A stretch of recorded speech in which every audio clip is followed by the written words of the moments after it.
All right, let's get right into it. Today, we're not just going to talk about getting better grades. We're going to break down a complete guide for building an elite academic mentality from the inside out. We're talking about transforming how you think, how you work, and yeah, ultimately, how you win. Look, let's get one thing straight right from the jump. The future you want, it's not just going to show up on your doorstep. It's expensive. It's going to cost you in effort, in focus, and most of all, in discipline. This isn't about just wanting success. It's about understanding that only the people willing to pay that price get to inherit it. So here's our game plan. First, we're going to build the foundation by rewiring your core beliefs. Then we'll fire up the engine by getting your discipline locked in. And finally, we'll dig into the long game, how you build resilience and turn every single setback into fuel. Okay, first up, the foundation. Before you can change a single action, you got to change your mind. Everything you do and everything you don't do starts with a story you're telling yourself. And this right here, this is the whole game. Behavior follows belief. It's that simple. So if you keep procrastinating or you keep avoiding that tough subject, that's not just a bad habit. It's a symptom. It's a giant blinking sign telling you to look deeper, to examine the belief that's really driving the bus.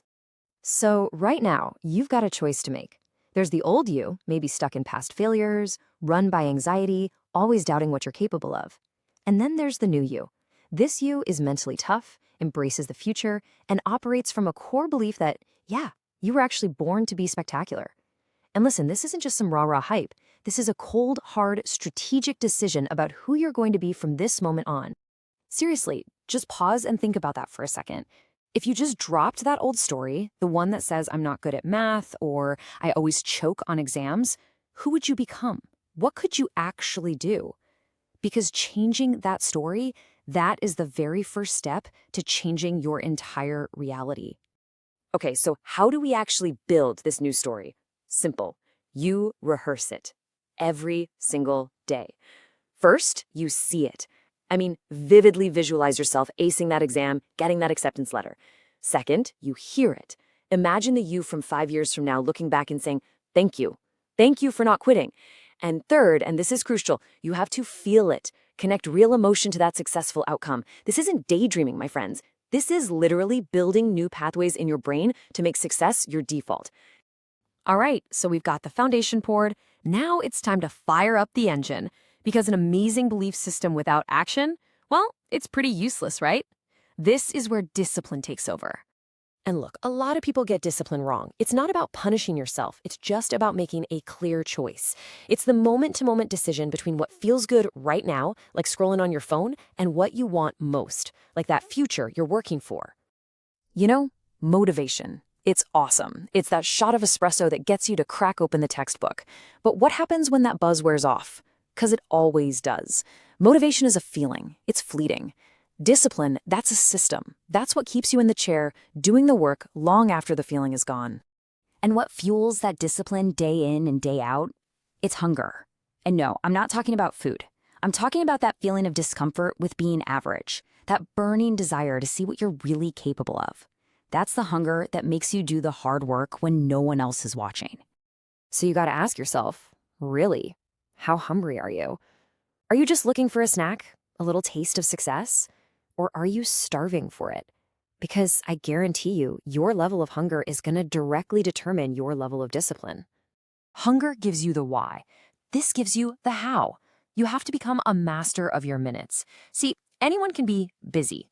Busy is sitting with a textbook open for 3 hours, highlighting everything until the page is yellow. Productive, that's totally different. Productive is spending 1 hour actively testing yourself on the key ideas. It's about high-impact results, not just filling time. Okay, so this is your game plan, your daily playbook. No excuses. Step 1, set your target. Be crystal clear on what needs to get done. Step 2, map your day. Don't just have a to-do list. Give every single priority a time slot on your calendar. Step 3, execute with focus. Phone off, notification silenced, lock in. And step 4, and this is a big one, track your wins. Every night, write down 3 things you got done. This builds momentum and gives that new belief system of yours real evidence to feed on. Okay, let's talk about the final piece of the puzzle, the long game. Because having a great mindset and solid discipline is awesome, but this whole academic journey is a marathon, not a sprint. It's got hurdles, and you need the resilience to actually finish the race. And let me be brutally honest with you for a second. You will have setbacks. There will be a time when you pour hours and hours into studying, you do everything right, and you still don't get the grade you wanted. This isn't just a possibility, it is an absolute certainty. It is part of the process. But, and this is the shift that changes the entire game, you never actually fail. You never lose. You only learn. That bad grade isn't a final judgment on you. It's just data. It's feedback. It's a roadmap showing you exactly what to adjust for next time. So the next time you get knocked down, I want you to grab these phrases. They're your new script. Don't just think them, say them out loud. Because of this, I'm stronger. Because of this, I'm wiser. Because of this, I'm smarter. And because of this, I am hungrier than I have ever been.